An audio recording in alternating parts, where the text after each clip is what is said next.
Hi dear students, मैं उम्मीद करता हूँ आप सब खैर आफियत से होंगे एंड आपकी प्रिपरेशन भी बहुत ही बेहतर अंदाज में चल रही होगी। डियर स्टूडेंट्स, आज हम आपके लिए इंग्लिश मॉक टेस्ट लेकर आए हैं जिसमें हमने वो सारे क्वेश्चंस इंक्लूड किए हैं जो एसएससी सीजीएल लेवल के एग्ज़ाम्स में रिपीट किए जाते हैं एंड कुछ क्वेश्चंस हमने जेके एसएसबी के प्रीवियस ईयर पेपर्स में से भी यहाँ पर इंक्लूड किए हैं। डियर स्टूडेंट्स, आपने ये सेशन अटेंटिवली एंड तक अटेंड करना है एंड आपने पहले खुद से इन क्वेश्चंस का आंसर करना है एंड लास्ट में आप अपना स्कोर भी ज़रूर मेंशन करोगे। चलो डियर स्टूडेंट्स, अब हम ये सेशन स्टार्ट करते हैं। सबसे पहले आपसे छोटी सी रिक्वेस्ट है, अगर आप में से कोई स्टूडेंट इस प्लेटफॉर्म पर नया है एंड अभी तक ये प्लेटफॉर्म सब्सक्राइब नहीं किया है तो वी आर रिक्वेस्टिंग आपने ये चैनल ज़रूर सब्सक्राइब करनी है एंड आप हमारी सेशंस को लाइक भी किया करिएगा, क्योंकि जब आप सेशंस को लाइक करते हो तो नेक्स्ट सेशन की नोटिफिकेशन आपको रिसीव होती है। चलो स्टार्ट करते हैं। पहला क्वेश्चन है, she dreams dash becoming a doctor. तो प्रीपोजिशंस पर क्वेश्चन है, आपने सही प्रीपोजिशन यहाँ पर चूज़ करना है। She dreams dash becoming a doctor, तो हमारे पहले क्वेश्चन का सही आंसर है option number C, she dreams of becoming a doctor. You have to remember this. Next question के ऊपर मूव करते हैं। करो इस क्वेश्चन का पहले खुद से answer. She is afraid dash cats. यहाँ पर भी आपको फिक्स्ड प्रपोजिशन चूज़ करना है, तो our right answer is option number B, she is afraid of cats. ये आपको याद रखना है। नेक्स्ट क्वेश्चन के ऊपर मूव करते हैं। नेक्स्ट क्वेश्चन है इडियम्स के ऊपर। यहाँ पर हमें इडियम दिया गया है strike a chill to the heart. आपने इस इडियम का सही मीनिंग चूज़ करनी है। Strike a chill to the heart, हम आपको सही ऑप्शन बताते हैं। आई होप कि आपने भी यही ऑप्शन चूज़ किया होगा। Option number C is our correct answer. Strike a chill to the heart, इस इडियम की मीनिंग है अरोज फियर और टू मेक समबडी एफ्रिड। ये आपने याद रखना है। नेक्स्ट क्वेश्चन के ऊपर मूव करते हैं।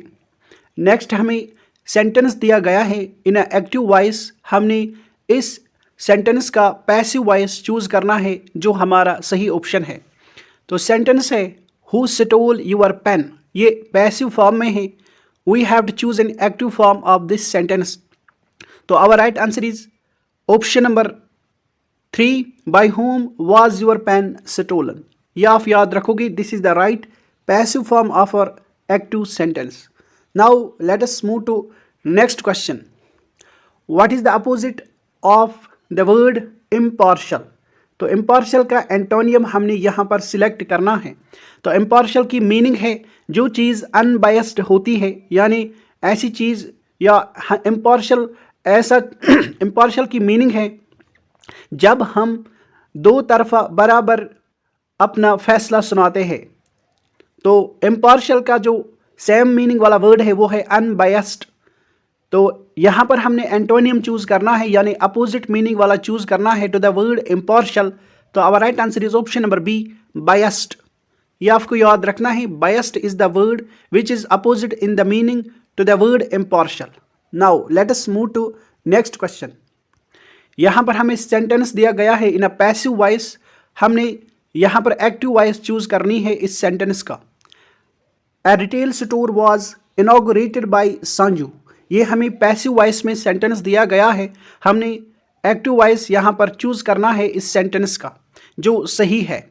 तो our right answer is option number 2, Sanju has inaugurated a retail store. This is the right active voice to the given passive voice sentence. Now let us move to next question.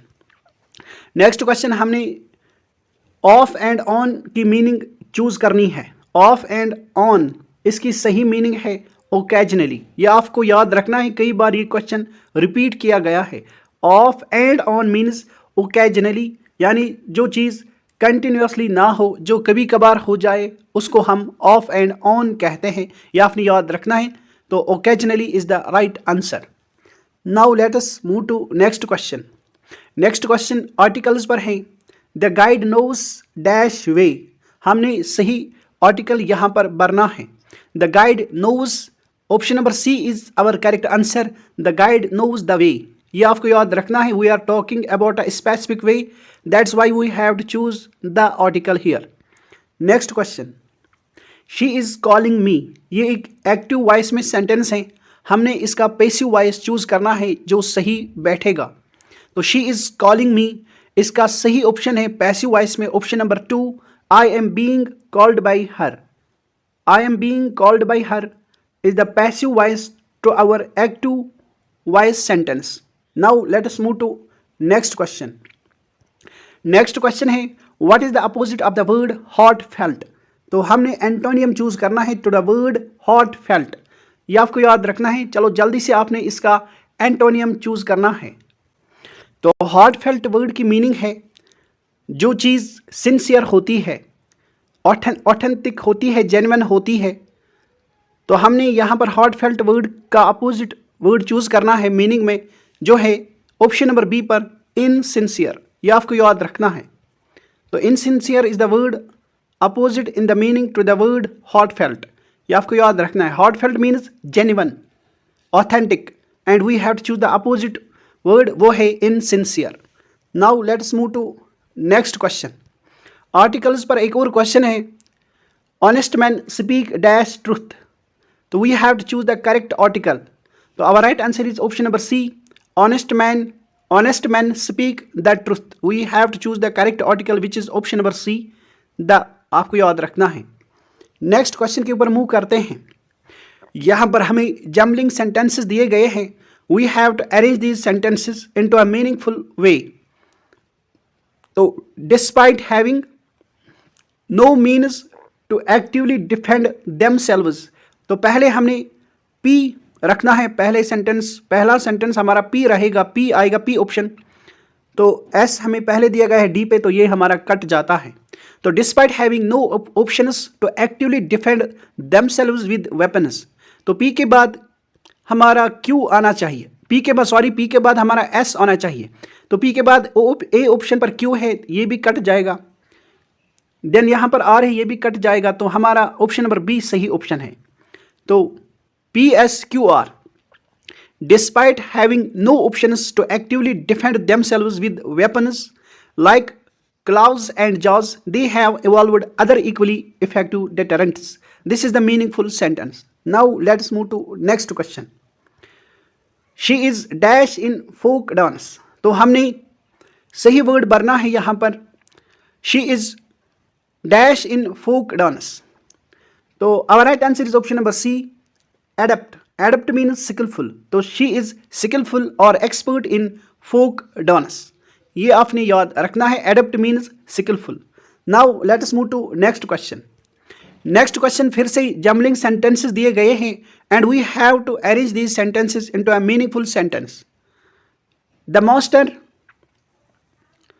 master who was very loyal to him punished the servant without giving any valid reason when he left the work unfinished. तो आपने यहाँ पर ये sentences meaningful order में लगाने हैं। तो the master who was very loyal to him punished the servant without giving any valid reason when he left the work unfinished. तो हमें चूज करना है कि पहले कौन सा सेंटेंस आएगा। The master punished the servant Q से स्टार्ट होता है। The master punished the servant, यानी हमारा सेंटेंस क्यू से स्टार्ट होगा। तो पहले हम चेक करेंगे किस किस ऑप्शन में पहले नंबर पर पहले क्यू है। तो ए पर भी है, ये भी हो सकता है, बी पर भी ये भी हो सकता है, आर नहीं हो सकता, यहाँ पर भी आर से स्टार्ट है, ये भी नहीं हो सकता। तो हमारे दो ऑप्शंस कट गए। ऐसे ही आपने वाइज गेस करना होता है in your examinations. The master punished the servant who was very loyal to him, तो क्यू के बाद हमारा पी आना चाहिए। तो ऑप्शन नंबर ए पर क्यू के बाद ऐसे ये भी कट जाएगा, तो हम सीधे अपने आंसर पर पहुंच गए हैं। तो क्यू पी एस और है हमारा सही आंसर।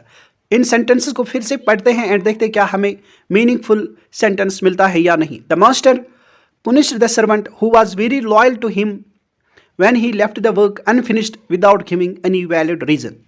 तो this is the meaningful sentence. Now let's move to next question. Next question है हमारा फिर से इडियम ड्रॉपिंग नेम्स. आपने इसका सही मीनिंग चूज करना है.